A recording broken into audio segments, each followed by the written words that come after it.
Ini mungkin tips ya guys, kalau dari aku, pilih teman itu, jangan percaya sama orang yang bilang jangan pilih-pilih teman. Iya ya? Aku selalu mau percaya kalau kita perlu pilih-pilih teman. Yang pertama itu jangan males nulis, yang kedua ikutlah organisasi. Nah itu guys, kalian jangan kuliah pulang. Apalah kalian ini? Iya benar. Mending kayak gitu, networking kemana-mana, Iya. jalin relasi dan lain-lain gitu. Di situ kalian harus mencari teman sebanyak-banyaknya, mencari pengalaman sebanyak-banyaknya, lalu menghabiskan jatah gagal sebanyak-banyaknya saat kuliah.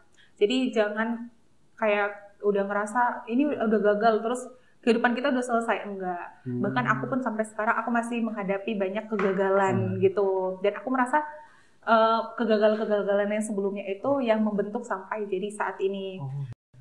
Halo Sobat Informatik, balik lagi bareng aku Jeki di Himapods, podcast by Himatika UTY, podcastnya anak informatika. Tepuk tangan teman-teman. Oke Sobat Informatik, kali ini saya nggak sendirian, karena kali ini saya ditemani oleh gue Star, yang dimana mungkin gue Star ini tidak asing lagi bagi kalian, karena gue Star ini merupakan alumni dari UTY, dan juga merupakan alumni dari Himatika UTY. Tanpa berlama-lama lagi, sebelum kita lanjut ke videonya, alangkah baiknya teman-teman sekalian menekan tombol like, komen, subscribe, dan juga tekan tombol lonceng notifikasinya agar tidak ketinggalan info menarik dari Himatika UTY. Oke, pasti kalian penasaran kan? Tanpa berlama-lama lagi, langsung saya mempersembahkan gue Star terspesial kita, Kak Nindi. Tepuk tangan teman-teman. Oke, halo Kak Nindi. Halo. Apa kabar? Baik. Kamu apa kabar? Aku juga baik. Boleh diceritakan nggak ke teman-teman siapa ini Mbak Nindi? Halo semuanya, kenalin aku Nindi. Aku lulusan dari Informatika UTY tahun 2023. Saat ini pekerjaannya mungkin agak melenceng ya dari informatika. Saat ini aku bekerja sebagai spesialis. Oh, wow, keren juga ya ternyata ya. Ya, lumayan lah dikit. Jadi Mbak Nindi ini adalah seorang spesialis ya teman-teman. Itu pekerjaan yang lumayan keren ya kalau untuk sekarang ini ya. Lagi hits-hitsnya gitu. Iya benar-benar. Oke, Mbak Nindi, kita langsung saja ke pertanyaannya. Oke, boleh. Pak, siap? Siap. Oke. Kita langsung ke pertanyaan yang masih dipertanyakan oleh perempuan-perempuan atau enggak mahasiswa-mahasiswa yang pengen masuk ke dunia teknologi. Yaitu sebagai perempuan itu motivasi Kak Nindi ini kan kemarin masuk di teknik informatika kan? Benar. Dan teknik informatika itu kan kebanyakan diisi oleh kaum cowok. Iya. Nah, kenapa Mbak Nindi tuh pengen masuk ke itu dan termotivasi dari siapa atau di mana lihat berita kayak atau apa? Wah ini bagus nih masuk informatika. Iya. Mbaknya termotivasi dari mana sih? Oke, kalau masuk ke informatika ya, sebenarnya aku nggak ada tujuan masuk ke informatika. Yeah. Dari zaman dulu itu aku suka sama hal-hal berbau teknologi gitu. Kayak gitu. dari zaman SD kan udah ada pelajaran TIK ya di sekolah. Jadi kayak nyoba-nyoba ngotak-ngatik itu. Dan di awal itu kelas 3 SD udah diajarin buat email. Itu mulai buka coba ini itu. Dan di SMA sebenarnya aku lebih pengen masuk ke jurusan teknik industri, atau kalaupun lintas jurusan pengen masuk ke hukum. Karena biasanya orang Batak ya guys. Kalau orang Batak kan biasanya kayak masuk ke hukum nih. Kalau orang hukum pasti orang Batak gitu. Nah, sampai akhirnya aku mendaftarlah ke UTY. Ternyata pas aku mau mendaftar itu dari kosan temanku tuh aku pengennya masuk industri masih. Sampai aku masuk ke ruangan pendaftaran, ternyata yang akreditasinya A saat itu tuh informatika. Iya, informatika. Ya akhirnya iya benar. Jadi aku kan saat itu anaknya suka research ya, kayak kalau nanti lulus kuliah yang paling cepat dapat pekerjaan, akreditasi apa dan jurusan apa gitu. Aku udah research sebelum-sebelumnya sampai akhirnya aku milih ya udah deh nggak apa-apa informatika, semoga aman-aman aja gitu kan. Dan pas lolos itu aku udah ngubungin orang tua aku kayak aku mau hanya 1 tahun aja di sini, aku mau pindah kampus cari yang industri, teknik industri gitu. Sampai akhirnya 1 tahun di informatika semester pertama ternyata aku bisa berguna buat teman-temanku.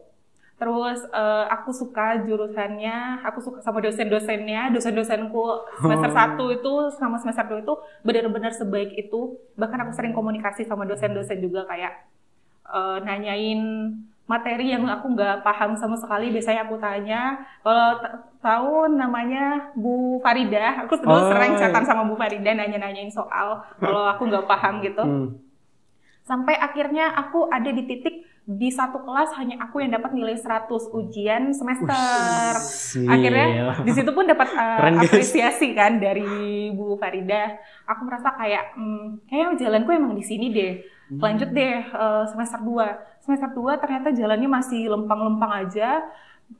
Terus akhirnya aku telepon ke orang tua, aku bilang, aku nggak jadi deh pindah kampus, aku mau selesaiin di sini. Ya udah aku sampai selesai aja di sini kayak gitu.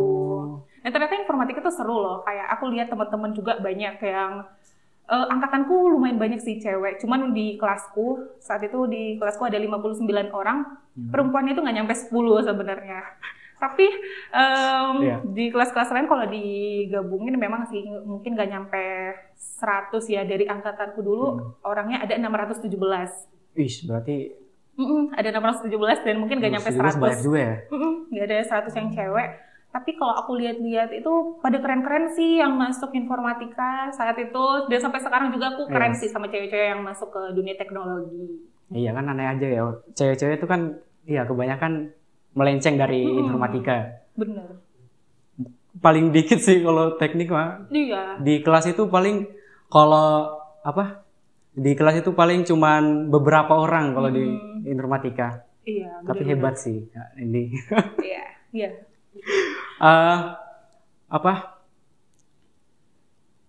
Blank lagi.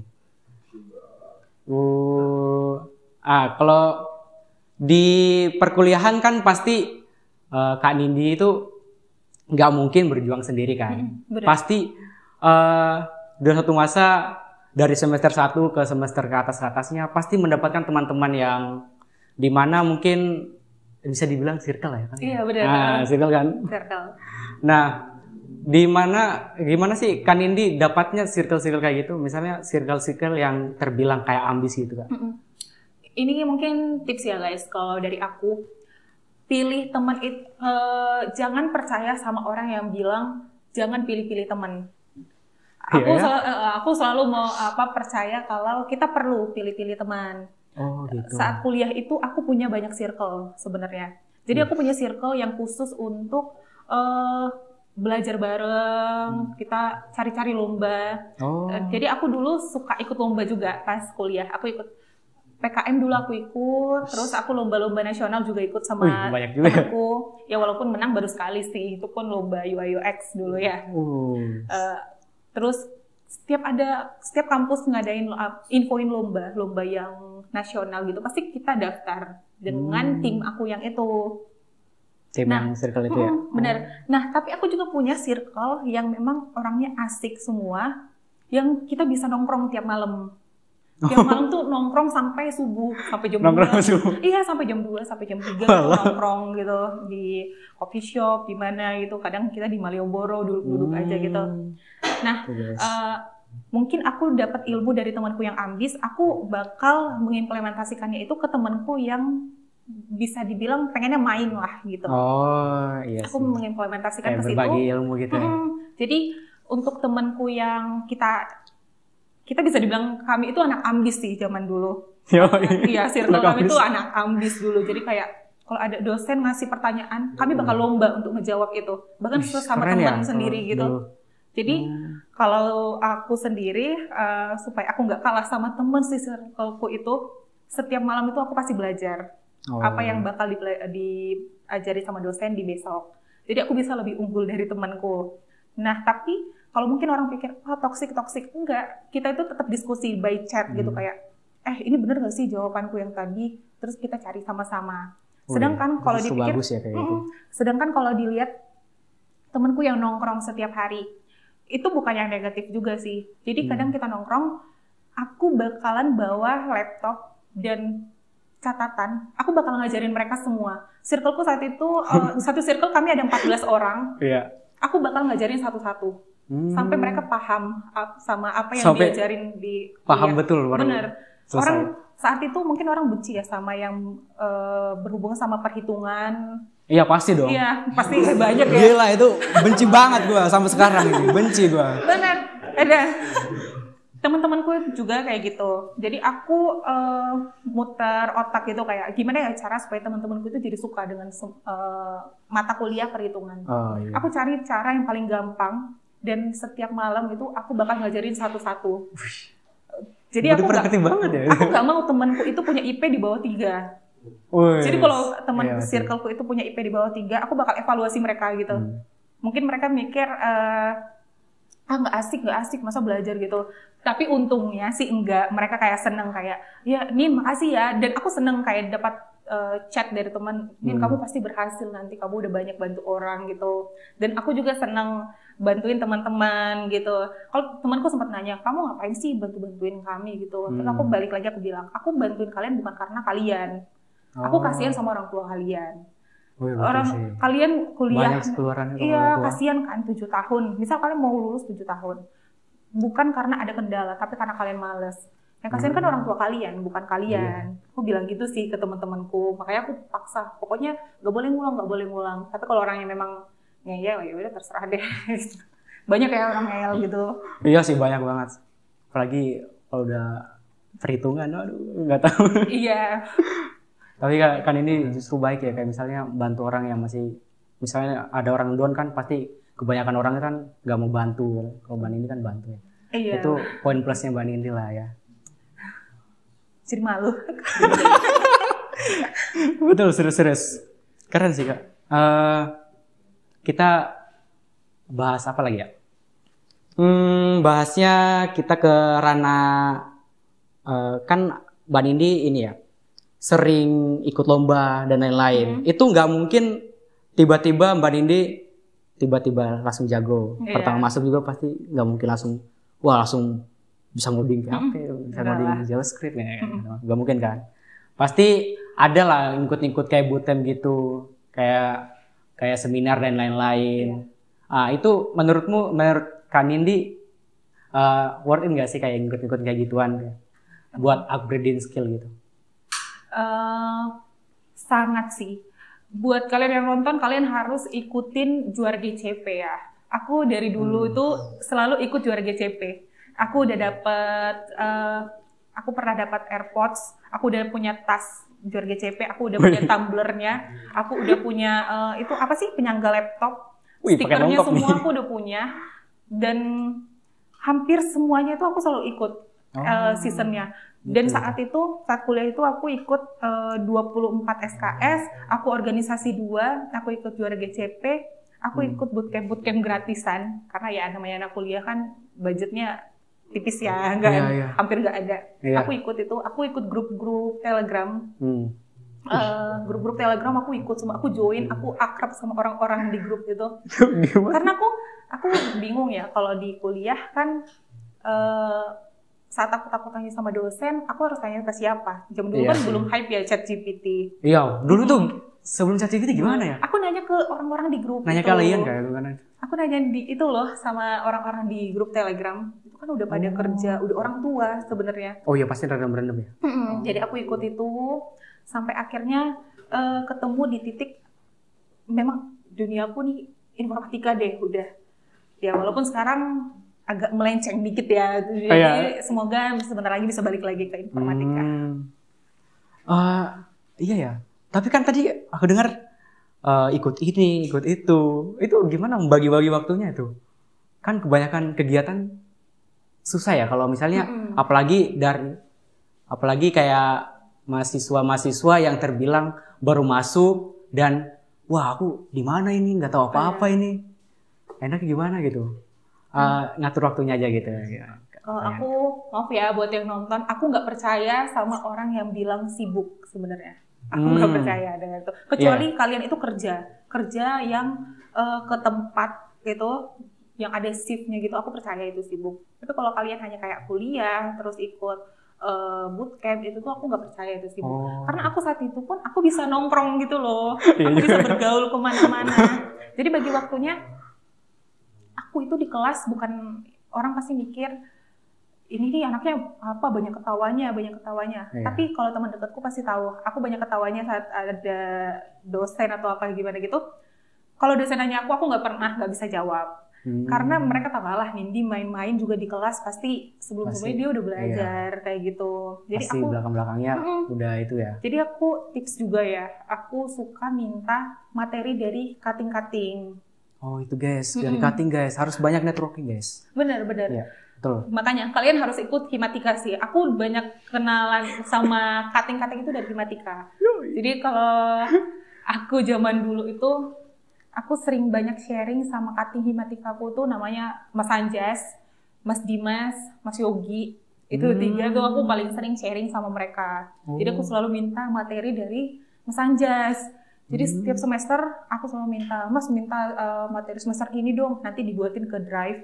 Aku bakal pelajari itu satu persatu semuanya. Gitu. Karena kan kita ada libur ya sebelum masuk ke semester baru. Iya, ada liburan. Aku bakal pelajari itu, aku bakal tulis semuanya. Jadi aku nggak ngetik, aku nulis, aku nyatet semuanya gitu. Nah, jadi kalau udah masuk ajaran baru tuh kita nggak yang seribet gitu-gitu. Oh iya. Karena udah dari kemarin-kemarin udah belajar, udah paham gitu. Benar.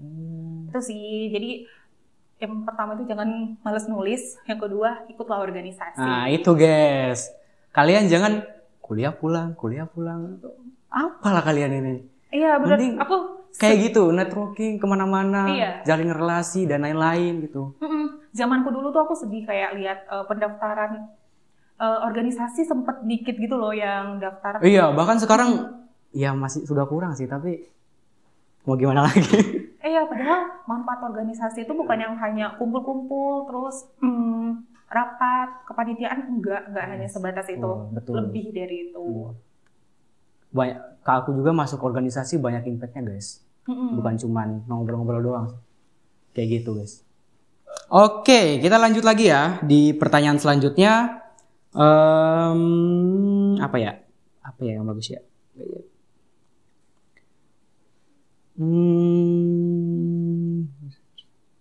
Oke.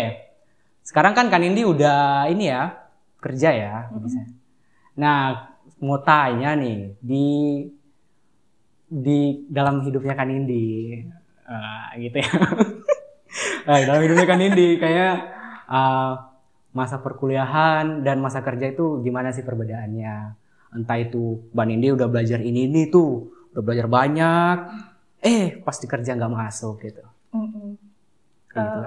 Kalau dari yang aku dapetin dari yang alumni sebelumnya, mereka banyak yang bilang kayak jangan takut sama dunia kerja, sebenarnya nggak semenyeramkan saat kita kuliah gitu kan.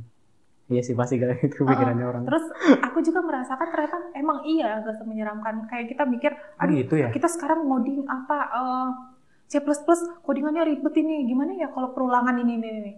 Ternyata pas kalau udah kerja tuh sebenarnya nggak yang seribet itu.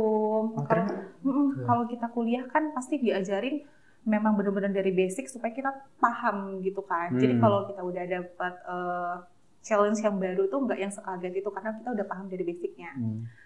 Jadi apa yang diajarin di kuliah itu aku nggak bisa bilang sih nggak kepake di pekerjaan. Pasti gitu secara tersirat itu kepake semua. Aku saat ini kan kalau spesialis ya.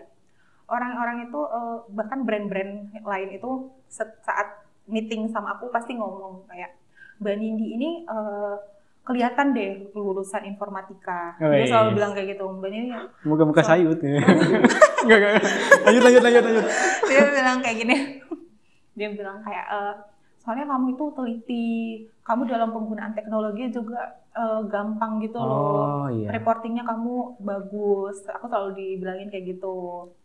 Sampai akhirnya gitu kalau aku setiap curhat ke owner gitu, aku selalu bilang, ya Pak, tapi aku pengen balik lagi ke dunia IT. Tapi pasti mereka bilang kayak, udah Mbak gak usah, kamu udah jago di bagian ini, gak usah balik-balik lagi lah ke sana. Dilarang gitu. Iya, makanya mereka bilang kayak gitu. Iya. Jadi kalau masih kuliah, manfaatkan semaksimal mungkin. Jangan banyak tidur di kelas. Itu guys, tiduran mulu. Ya. Gitu. Aku selama semester aku gak pernah tidur sama sekali di kelas. Kalau gue sih di depan terus ya guys. Gue gak pernah tidur gue. Selalu dengerin dosen, selalu bertanya gitu. Kalau boleh, kalau nggak ada bangku kosong depan, maksa ya duduk depan. Pokoknya biasanya kayak pantangan di depan itu kayak udah tinggal izin gitu di depan. Iya. Gak ada orang gitu kan. Biasanya teman-teman langsung ngosongin, udahlah buat ini. Pulang gitu di belakang gitu pada dempet-dempetan. Iya, biasanya kayak gitu. Palingan depan ya gua sendiri. Mungkin iya. Kalau aku enggak sih guys, aku tetap anak belakang sih. Oh iya. Di depan. Aduh, gue sendiri. Ternyata gue sendiri, Cok. Wah. Oh gitu ya. Aduh. Oke, apa lagi ya? Kita lanjut di pertanyaan selanjutnya. Oke, Kak Nindi, kan aku pernah bilang tadi kan, kalau Kak Nindi itu alumni Himatika juga, yang tahu Himatika kan. Nah, siapa sih, misalnya awal mula bikinnya podcast ini kan kayak saya ini kan, awal mulanya bikin podcast itu kayak gimana Kak Nindi? Siapa yang bikin ide kayak gini? Kalau idenya sebenarnya dari Mas Dimas ya. Idenya dari Mas Dimas, terus aku ini dulu keluaran Kominfo, teman-teman. Aku keluaran Kominfo juga. Jadi kalau kalian lihat siapa si Mintika itu, zaman dulu pas pertama kali ada itu tuh aku. Saat itu tuh aku pakai kacamata bulat. Aku zaman dulu masih pakai kacamata bulat, terus rambutnya panjang. Jadi dibuat jadi maskot ya dulu. Oh iya. Jadi saat itu kalau teman-teman tahu siapa yang balas-balas chat zaman-zaman dulu tuh itu aku buat story, terus komen-komenin itu. Nah, kita dulu tuh ada Himapods awalnya pengen sharing gitu sih sama alumni, sama orang-orang alumni UTY sebenarnya yang udah hebat lah, udah jabatannya bagus gitu. Dan saat itu kita pengennya jangan melulu ke internal kita deh, kita pengen keluar. Dan saat itu di awal-awal kita awalnya kayak aduh ngapain ya, gimana ya konsepnya. Nah situ kita dengerin podcast dari kampus lain, terus kita kumpulin ide lagi. Terus kita research dari LinkedIn untuk pembicara-pembicara. Ngundang pembicara gitu tuh. Wah keren aja. Aku cari dari LinkedIn. Kita kapan sih? Iya, alumni kita itu hebat-hebat loh, teman-teman. Alumni UTY. Ya aku lihat sih hebat. Kayak aktif banget kalian ya. Keren-keren sih. Alumni UTY, apalagi alumni Himatika. Saat itu banyak yang kami undang memang alumni Himatika. Dan pekerjaannya itu udah hebat semua. Ada yang udah expert ya? Iya, udah ada yang di kejaksaan, ada yang udah di mana, ada yang udah bangun startup yang kayak gitu. Akhirnya mungkin secara tersirat kita pengen punya orang dalam gitu ya, tapi kita pasti sih. Pasti. Koneksi, terus kita ajak podcast, dan sebelum podcast saat itu kami selalu spare waktu buat ngobrol-ngobrol sama si pembicara itu, kayak sharing-sharing. Terus sebelum apa sudah podcast? Sebelum podcast. Biasanya sehari sebelum. Sehari sebelum ngobrol-ngobrol, sharing. Terus kadang dari alumni juga kasih insight gitu, bagusnya ini kalian buat kayak gini deh, buat kayak gini. Terus akhirnya kita masukin lah ke si Himapods ini. Dan tujuan Himapods itu juga untuk menjawab keresahan anak informatika. Jadi kayak anak informatika kan kadang bingung ya, penjurusannya enakan yang mana ya? Iya pasti awal-awal itu aku salah jurusan. Iya. Nah, untuk menghindari salah jurusan itu, kita biasanya manggil alumni yang udah expert di bidang itulah. Jadi kayak dia ngasih tahu kalau ternyata di penjurusan itu nanti kamu bakal belajar ini, prospeknya ke sini. Jadi dengan itu kita pengen pertanyaan informatika itu terjawab dengan podcast. Jadi nggak melulu ngechat admin, Min ini kalau aku Iya, masuk SCR, aku belajar perhitungan nggak? Ya iyalah, ya masa masuk SCR kalian belajar IPA kan enggak ya? Iya, justru insightnya tuh kalau kasih tahu begitu jadi lebih ini ya, lebih tahu aja kan. Iya. Dan juga kayak lebih nggak ribet ya kalau Iya. bisa dibilang gitu. Benar-benar. Gitu ya. Oh. Tapi memang kalau networking itu sangat penting ya kan. Misalnya bangun Iya. relasi itu penting banget ya. Apalagi sama-sama dosen. Kalau kan ini pernah sering kontak-kontakan sama dosen nggak? Kayak misalnya ngajak ngobrol, ayo kita nongkrong gitu. Kan biasanya gitu ya? Oh, belum pernah Oh, sih. belum pernah. Kalau Oh. nongkrong gitu belum ya. Kalau setelah lulus kuliah mungkin gak ada kayak gitu. Cuman pas masih kuliah, aku suka nanya-nanya sama dosen. Kalau Suka nanya-nanya. gimana, iya, Oh. nanya-nanya gitu aja. Pernah ini nggak? Buat proyekan sama dosen gitu. Biasanya buat lomba kan? Kan ini pernah ikut lomba kan? Bisa kan dibina sama dosen kan? Iya, benar. Itu pernah kayak kolaborasi sama dosen gitu? Sempet sih ada 2. Itu kan kalau PKM ya. Siapa tuh? Dulu sama Pak Fadil. Oh, Pak Fadil. Iya, timku sama Pak Fadil. Oh iya. Oh, Pak Fadil. Oh, Pak Fadil. Iya, sama Pak Fadil. Terus kalau kolaborasi yang lain nggak ada sih. Mungkin jadi asdos ya. Aku zaman dulu juga asdos. Oh, juga. asdos keren sih, asdos sih. Kan ini kan kemarin sudah 2 periode ya kemana? Iya, Dua periode kan. Nah, gimana sih perjalanannya kayak di Himatika itu susah senangnya gimana? Intinya zaman-zaman Himatika tuh gimana sih? Seru banget? Seru nggak? Seru sih, seru parah. Kalian untuk sekian kalinya aku bakal bilang kalian harus masuk ke Himatika. Oh. Itu tuh seru. Bahkan rapat itu tuh aku seneng sih kalau ada rapat. Jadi nggak yang tertekan kayak aduh rapat lagi, nggak yang kayak seru. Karena orang-orangnya tuh emang baik ya. Dan di luar rapat juga zaman dulu aku sering ngumpul-ngumpul sama orang-orang Himatika. Dan aku lihat juga sampai sekarang anak-anak Himatika masih kayak gitu sih, masih sering ngumpul-ngumpul. Masih main-main. Bener. Terus buat kalian yang mungkin was-was ya kayak aku nanti kalau udah lulus mau jadi apa ya? Aku nggak bisa apapun. Mending saran aku masuklah ke Himatika. Iya guys, kayak gitu guys. Kalau kalian tanyakan terus emang apa yang bisa aku dapetin di Himatika? Aku ini masuk ke dunia marketing juga berawal dari Himatika, dari pengalamanku di Himatika. Gitu ya? Jadi aku ditanyain apa yang udah aku lakuin di Himatika, terus aku masuk ke dunia sosial media spesialis, terus lanjut ke KOL spesialis, lanjut ke yang lain-lain itu tuh awalnya dari Himatika. Jadi nggak melulu kayak kamu karena lulusan IT, kamu harus jadi web developer, kamu harus jadi IT engineer. Orang kayak gitu sih. Enggak, namanya jalan orang kan beda-beda. Jadi betul sekali. Kalau di Himatika kan teman-teman kita dari beda-beda kelas. Iya, beda-beda kelas tuh. Kadang kita pertama kali daftar kan.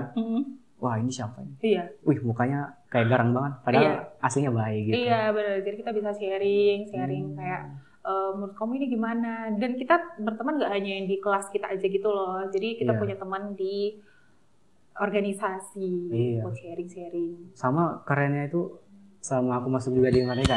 Aslinya tuh kayak kita bisa kolaborasi sama kampus lain. Wih, benar. Kita ketemu orang-orang lain itu kayak wah, ini ternyata gini ternyata orangnya. Iya. Ternyata sistem kerjanya itu beda-beda. Kadang kan kalau misalnya organisasi kampus ini dan kampus lain kan prospek kerjanya itu kadang bagus, kadang itu. Ini beda-beda lah kalau gitu. Kita bisa saling nyontek kayak, kayaknya ini bagus deh kalau kita implementasikan ke punya kita gitu. Kalau kita menerapkan itu kayaknya bagus gitu. Iya, benar. Itu poin plusnya kolaborasi teman-teman. Kali ini saya mau nanya nih, saran untuk sobat-sobat informatik yang masih menjalani kuliah yang berat saat ini gimana? Ada saran nggak kayak butuh motivasi nih buat sobat informatik yang nonton? Oke, buat sobat informatik sih ya yang nonton podcast ini, apalagi buat kalian yang masih kuliah, menurut aku kalian harus manfaatkan masa-masa kuliah itu semaksimal mungkin. Jadi di situ kalian harus mencari teman sebanyak-banyaknya, mencari pengalaman sebanyak-banyaknya. Lalu menghabiskan jatah gagal sebanyak-banyaknya saat kuliah. Jadi jangan kayak udah ngerasa ini udah gagal terus kehidupan kita udah selesai, enggak. Bahkan aku pun sampai sekarang aku masih menghadapi banyak kegagalan gitu. Dan aku merasa kegagalan-kegagalan yang sebelumnya itu yang membentuk sampai jadi saat ini. Gitu. Jadi kalian juga jangan lupa untuk